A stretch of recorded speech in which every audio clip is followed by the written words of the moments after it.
So it gives me great pleasure to introduce actor, comedian, and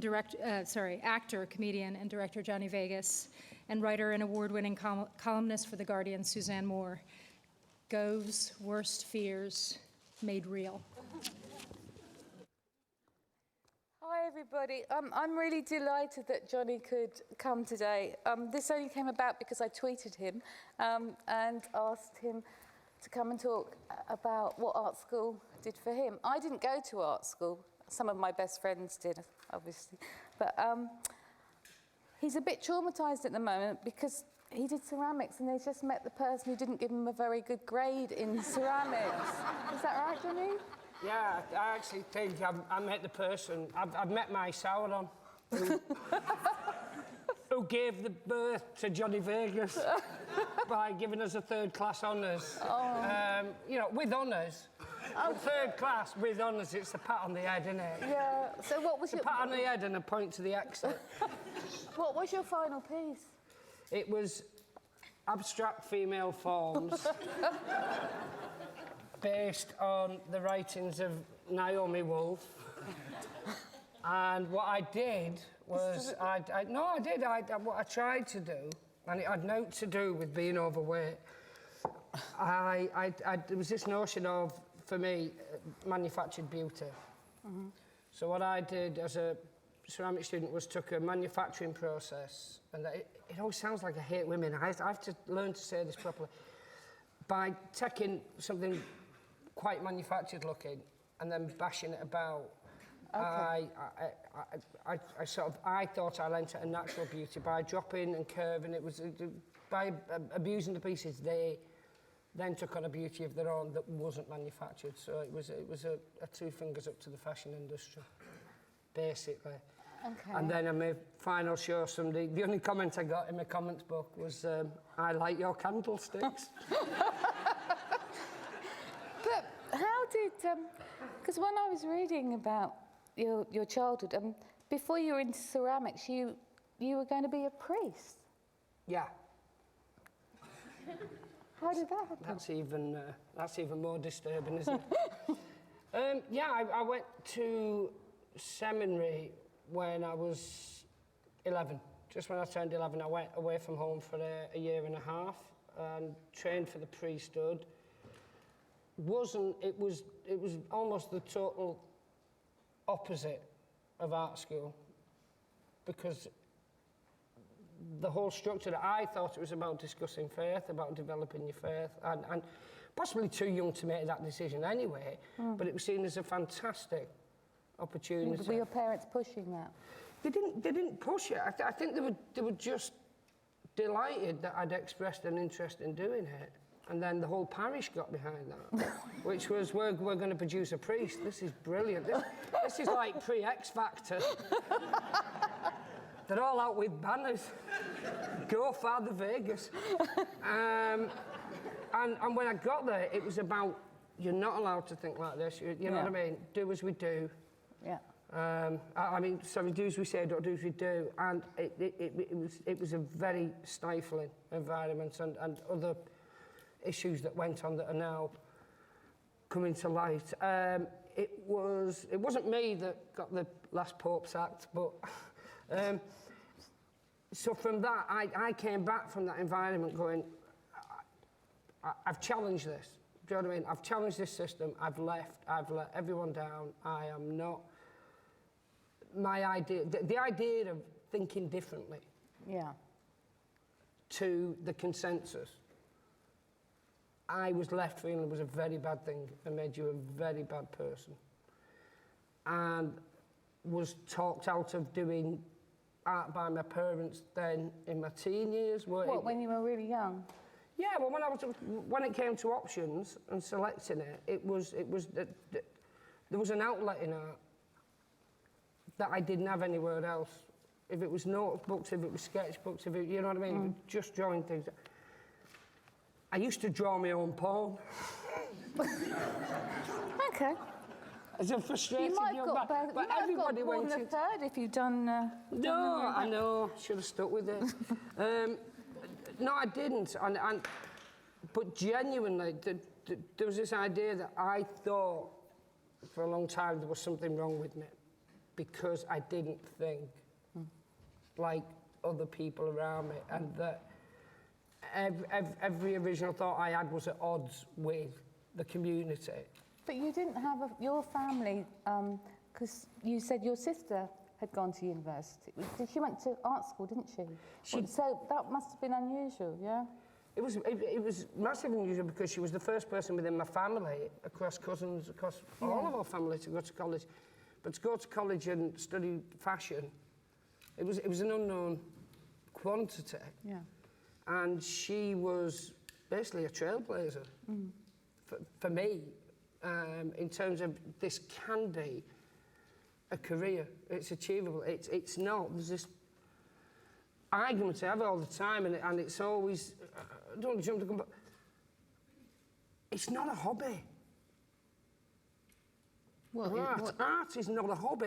Creativity, it's not a phase that you're going to grow out of, and that's what parents believe, and that's what, at every level they go, it's an impractical urge to have, almost like puberty. Do you know what I mean? That you will outgrow it someday, and that you'll get over it, and then you'll do something sensible, and you go, you don't outgrow it, you don't get rid of this.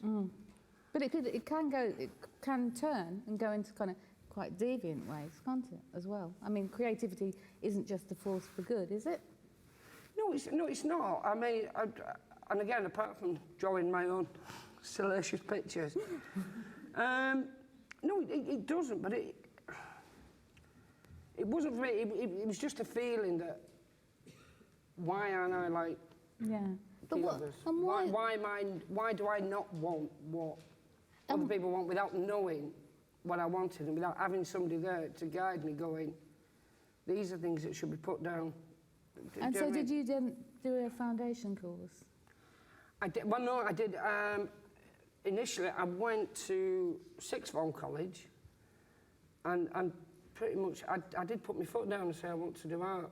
Yeah. And because my sister was already doing so well, it was a lovely turnaround from my dad, who taught me how of doing art at school. Yeah.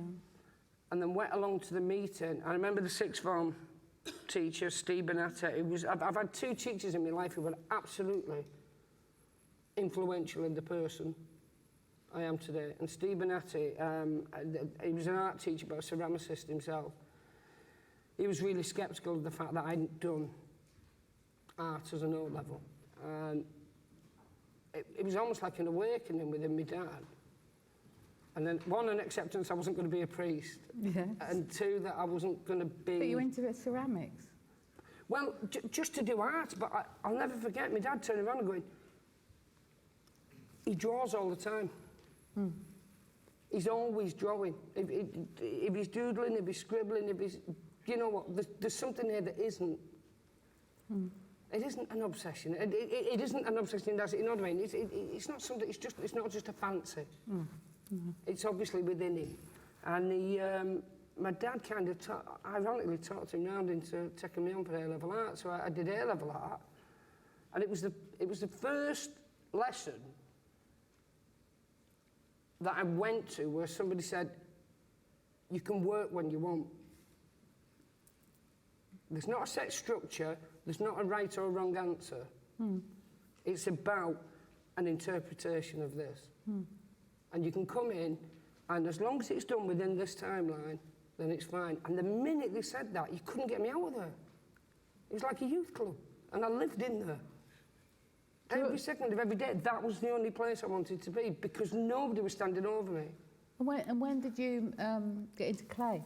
And what was the thing that moved you? Because ceramics is often seen, you know, as you know, it's very sort of girly and... Girly? Yeah. Can I just... No, girly. No, it's not. It is. I think. How many ceramicists are in the room? Oh, no, sorry. Just one. That happens to be the one who graded me. Can I just... It's looked down on, I think, within art by other artists. I think it's... It's not understood. Pardon? It's not understood.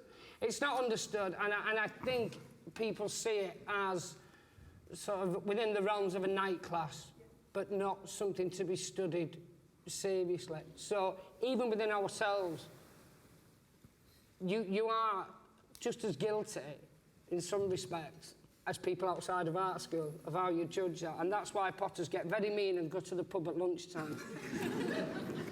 Because pandas get laid more than potters, I'm telling you. Can I just... We all went there, we'd watched Ghost. We were waiting to be straddled whilst throwing a jug, and it never happened. We just gathered round in little groups and swapped glaze recipes and felt very lonely. But Stephen Hattie was a potter, and dreadful pottery. Don't get me wrong, it was shoe boxes, you know, or building larger versions of an object, but in clay. A toothpaste tube, and the toothpaste is supporting it. And then you'd run out of patience and paint it in gouache. Because you didn't want the glaze to mess it up.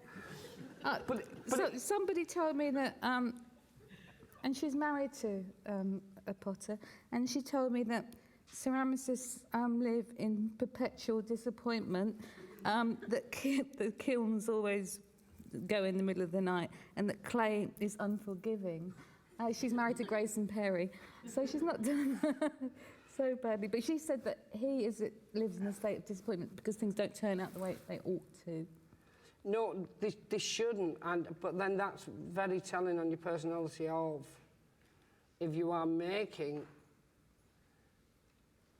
a giant shoe and you need the colours to come out with that. You either embrace that notion that the kiln, especially if you're doing a gas firing, it won't be quite what you wanted, but will it throw up something that's joyous, or will it destroy a piece of work that, you know what I mean, something you thought you had a handle on? You never have a handle on ceramics, and clay has a memory. There's a dread for them, but you're taught this and you don't quite listen, and you've made a point, and when you're building clay, it gets to a certain point where you can move it to work and it decide on side piece. But if you've applied any pressure, and especially if it's moved and you push it back, in the kiln, the clay goes, fuck you. Does that, and either cracks or something, or, you know what I mean? It gives way. So it's one of the most unforgiving areas within art to work in. Do you still make pots? I've now got my studio back. Yeah. I built a studio when I fixed up my house, but then brought a joiner in to do a bit of work, and the joiner moved in to the studio himself and stayed there for 3 years and did all of John Bishop's windows. Did no work for me. I had a long-running debate about getting three-phase power in for the kiln, which I ultimately lost, but I did put a line in for a gas kiln. But I had to get rid of this joiner, and it was worse than splitting up with someone. So can you... You're going to have to leave. You know, he's going, is it something I did? And you're going, it's actually all the work you didn't do on my house whilst using my electric. As John Bishop's career soaring. Not that I'm a bitter person, but John gets his house done. But I desperately want to get into the studio now, and I find that even at school now, and we had a little chat about this earlier, with my son, it's almost like art's treated like a free lesson.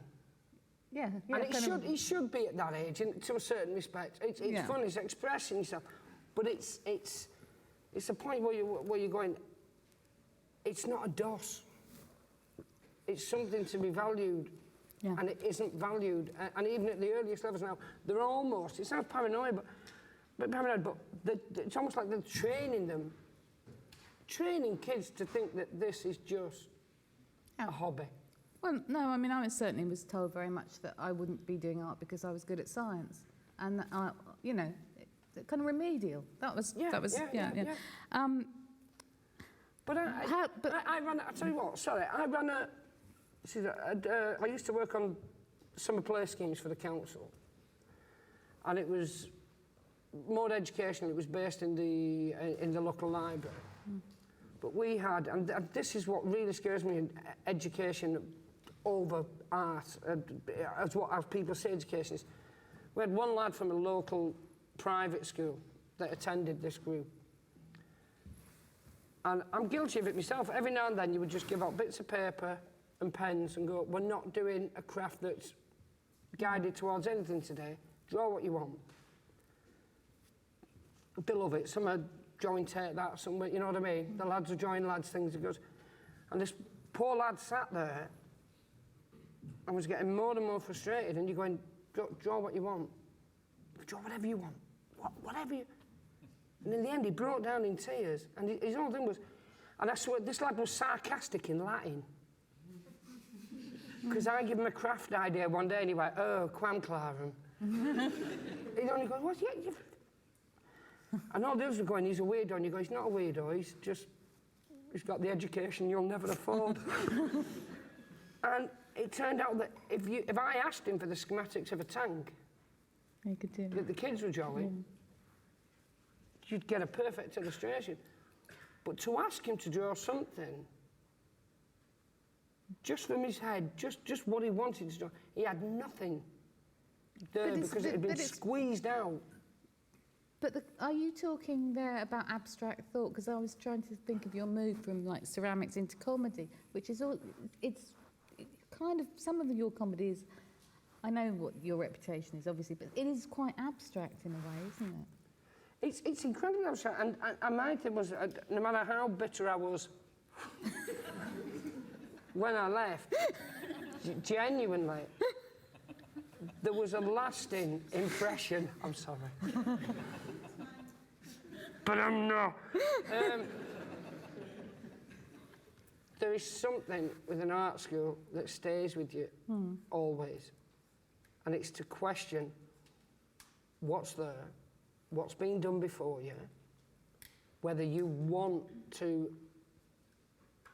follow in the footsteps of someone else, do you know what I mean? Or create something that unwittingly you could be recreating somebody else's work, or that there's an absolute belief in yourself that you want to be original, that you want to create something that hasn't gone before you. And when I was doing stand-up, and I came away from that very bitter and wanted to turn me back on it, and wanted, do you know what I mean? I really did think that I was going to be the next great thing, and but I fundamentally, even when I decided that maybe I want to do stand-up, I stopped watching comedy because I didn't want to inadvertently. You'll see certain acts, and without realising it, they've picked up the mannerisms of somebody else or the style of somebody else, and you go, I don't want to do anything. I don't want to do this in the style of anybody else. I want to bring something new to it, and if I can't, then there's no point. I may as well sit in the audience. But I only had that attitude because I'd been to art school. But did you, which bit of art school gave you that? Just the kind of idea that when you, as you said to the guy, the little boy, you can draw what you want. I mean, did you feel a freedom, or was it particular kind of critical stuff you were reading? I mean, what was the point at which you could let yourself go in that way? I think from seminary, I thought I'd failed and let everybody down, and it was terrible. From art school, I felt like I'd failed, but in a way that I hadn't let myself down. You did what you wanted to do. Because I'd stuck to my guns on the work that I wanted to do, and I came away from that.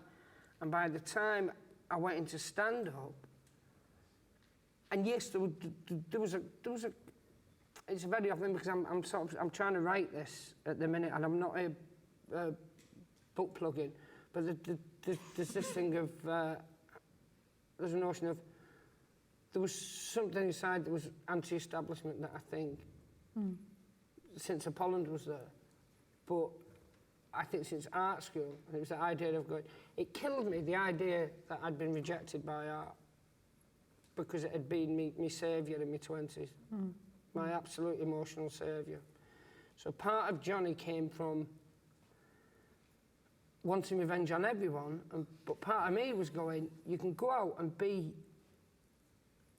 this person who isn't particularly funny, but I saw stand-ups, and when you first watch it, and a lot of them will say this, you go and watch stand-up and you go, that's amazing.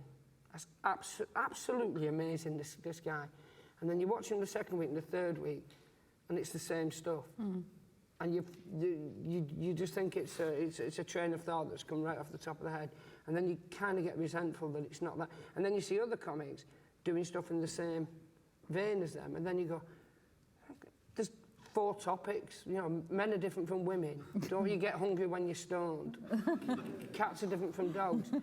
And it really angered me that actually this thing that I thought was my new art was actually, it was like moneylenders in the temple. Really was. It was like, you're all doing the same thing. You actually just want to be famous, and you just, you know what I mean? You're chasing it. But then you must have seen that in the art world. I mean, Oh, God, yeah. when all the young British artists came and it did become about money, I mean, you surely had seen all that. But then there's a very harsh realisation was that I'd gone to art school, I'd desperately wanted to be that person that would influence other people further down the line. There must be some part of the ego there that you go in, I want to be one of the best, you know what I mean? That you're not happy that you don't settle. The fact that I left college and didn't focus on ceramics and didn't starve for my art, I could say it's bitterness. Maybe it's just that realisation that you're going, but you're not that good. And so you apply it elsewhere.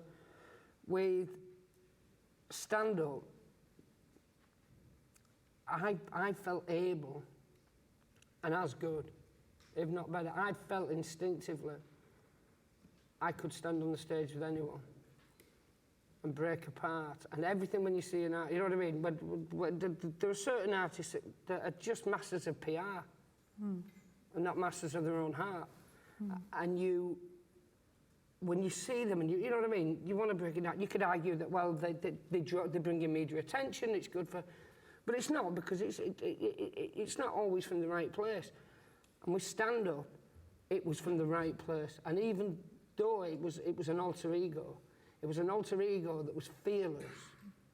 And how much... Insane in his mind, because he didn't want to be pals with, he didn't want to be part of the art establishment or the stand-up establishment. Do you know what I mean? He wanted to point out to audiences, they're taking the piss. Yeah. And how much is that to do with class, do you think? With class, I think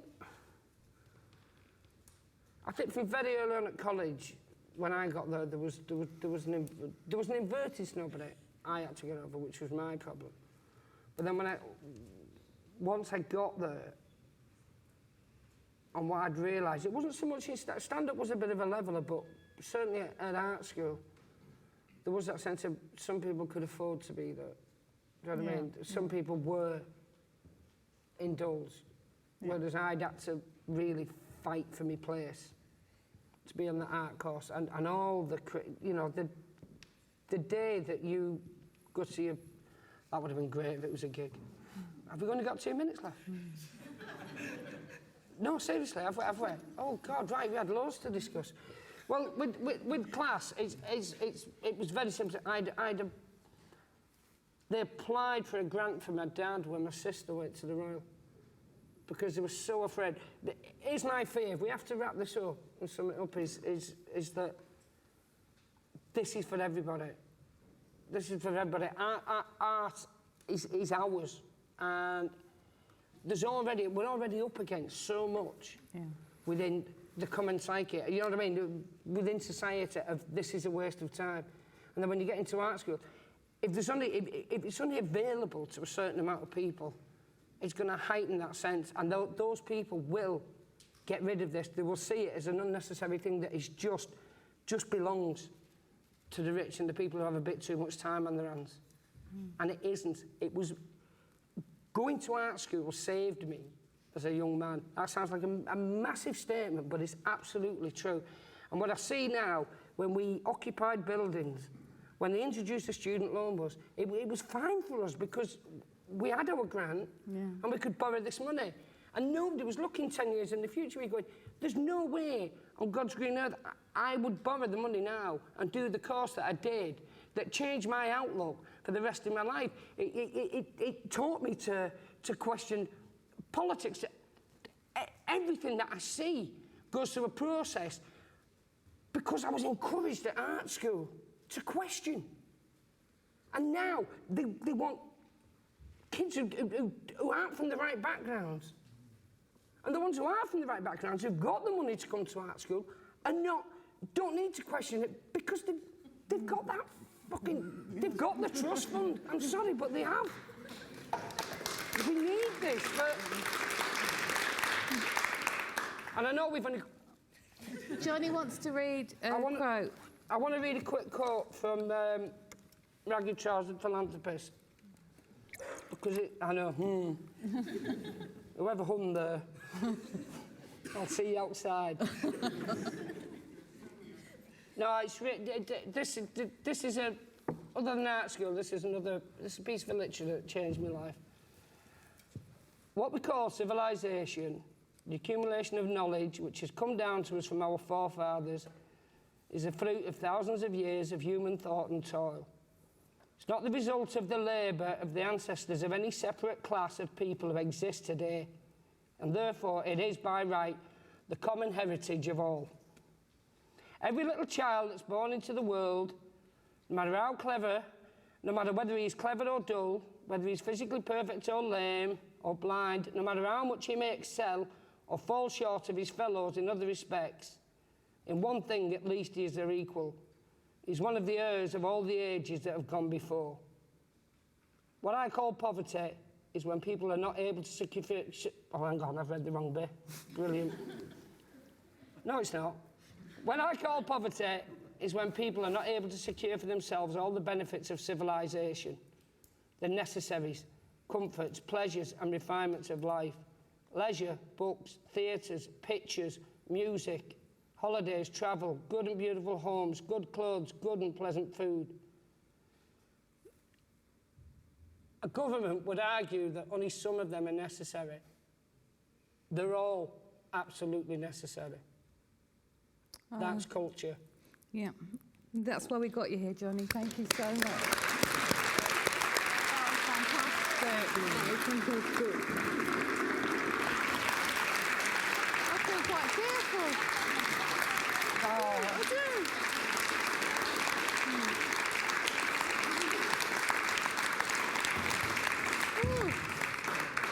I'm just, okay, I think we've got a next session. I'm just going to go and have a little cry, and I'll be back in a minute. But Johnny, thank you.